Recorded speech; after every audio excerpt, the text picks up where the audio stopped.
चलिए क्या टॉपिक है हमारा स्टैंडर्ड। स्टैंडर्ड को थोड़ा समझ लेते हैं। सबसे पहले चीज कि स्टैंडर्ड का आखिर जरूरत क्यों पड़ता है, ठीक है। तो भाई साहब ये जो स्टैंडर्ड है ये चीज इसीलिए जरूरी है क्योंकि ये बताता है कि आपका डिजाइन कैसा होगा। क्या बताता है? डिजाइन। साथ ही साथ इस डिजाइन में क्या आता है? इसका साइज। क्या आता है?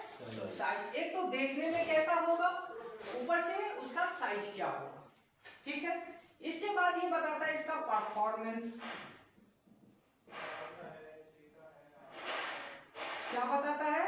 परफॉर्मेंस कैसा होगा उस मटेरियल का। स्टैंडर्ड जो सेट हो रहा है वो बहुत सारी चीजों को ध्यान में रख करके सेट किया जाता है कि ये इसका डिजाइन है, ये इसका परफॉर्मेंस होगा, साथ और इसका कैपेसिटी। क्या चीज?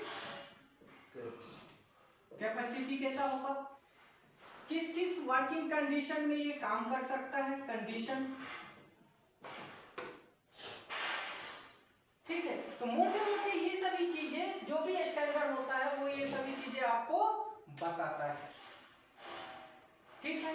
तो यहाँ पर जो हम लोग अभी स्कैफोल्ड का स्टैंडर्ड का बात कर रहे हैं तो ये स्कैफोल्ड का स्टैंडर्ड कौन सा है हमारा? EN 1004।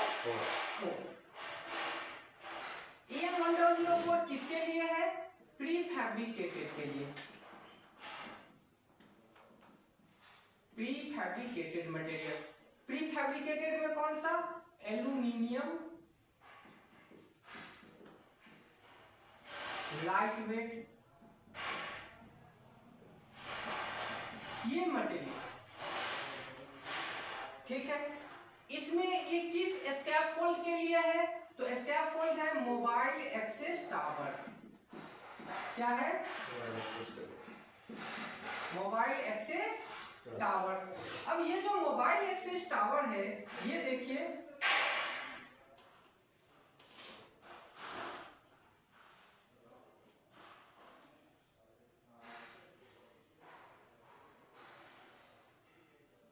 ये स्टैंडर्ड हमें बोलता है कि आप एक ऐसा टावर बनाओ, उस पे चढ़ के काम करो, ये इसका डिजाइन है, इसका साइज है, ये इसका परफॉर्मेंस होगा, ये इसका कैपेसिटी रहेगा, ये इसका कंडीशन, इस कंडीशन में इसका यूज कीजिए। ये टेम्परेचर वगैरह भी बताता है कि मैक्सिमम कितना टेम्परेचर तक ये सस्टेन करेगा, मिनिमम कितना टेम्परेचर तक सस्टेन करेगा। तो उधर हम लोग अभी नहीं जा रहे उतना डीप में, ठीक है। तो आपको ये टावर बनाइए और आप काम कीजिए, लेकिन क्या हमेशा सिर्फ और सिर्फ एक मोबाइल एक्सेस टावर को बना के ही काम हो जाएगा हमारा? नहीं होगा। मान लो टावर यहाँ बना रहे हो और काम यहाँ है और इस लोकेशन पे कोई मशीनरी वगैरह रखा हुआ है, तो ऐसे में तो यहाँ काम तो नहीं होगा, होगा। हमें इसमें मॉडिफिकेशन करना पड़ेगा। क्या करना पड़ेगा? मॉडिफिकेशन। तो हमने क्या किया, इसमें मॉडिफिकेशन कर दिया।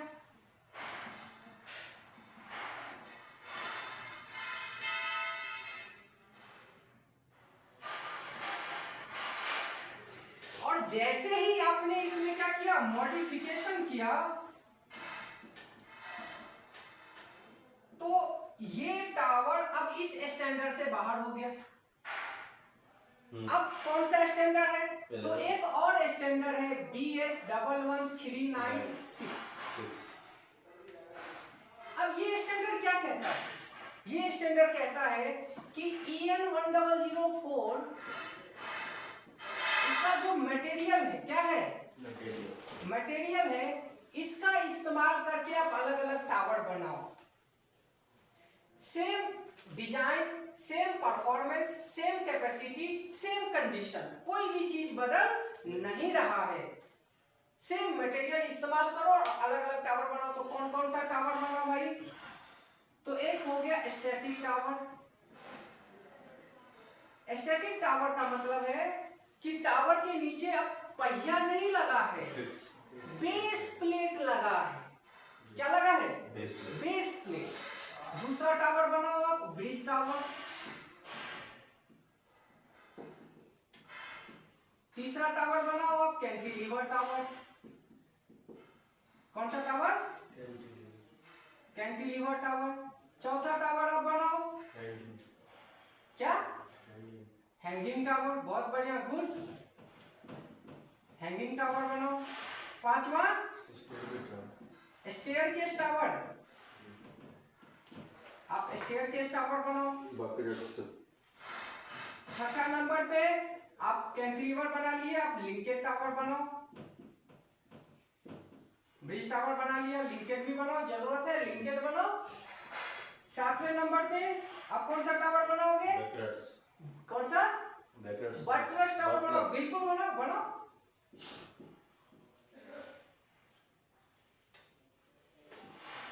आप बटरस टावर बना लो। और कौन सा टावर बनाना चाहते हो बोलो? Bridge cantilever. नहीं नहीं नहीं, वो अलग चीज है। चलिए, आठवें नंबर पे आप टावर बना लीजिए, लार्ज डेक टावर। कौन सा? Large deck tower. Large deck tower नहीं, लार्ज डेक टावर और फसाड लिंकेज टावर अलग अलग टावर होता है, दोनों के बीच में डिफरेंस है। Bridge facade. ब्रिज फसाड, हाँ, ब्रिज फसाड को आप लार्ज डेक टावर बोल सकते हो, बशर्ते कि वो लंबाई और चौड़ाई दोनों में फैला हुआ। सिर्फ और सिर्फ लंबाई में फैला हुआ हो तो उसको ब्रिज टावर बोलेंगे, लेकिन लंबाई और चौड़ाई दोनों तरफ अगर हमने फैलाया है तो क्या बोलेंगे? Large deck tower. Large deck tower. आप सस्पेंडेड टावर बनाओ।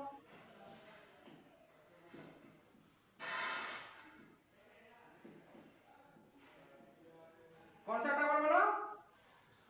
Suspended tower. तो ये 9 टावर है, और भी टावर बन सकते हैं, वो सभी टावर आप इस सेम मटेरियल का इस्तेमाल करके बनाओ।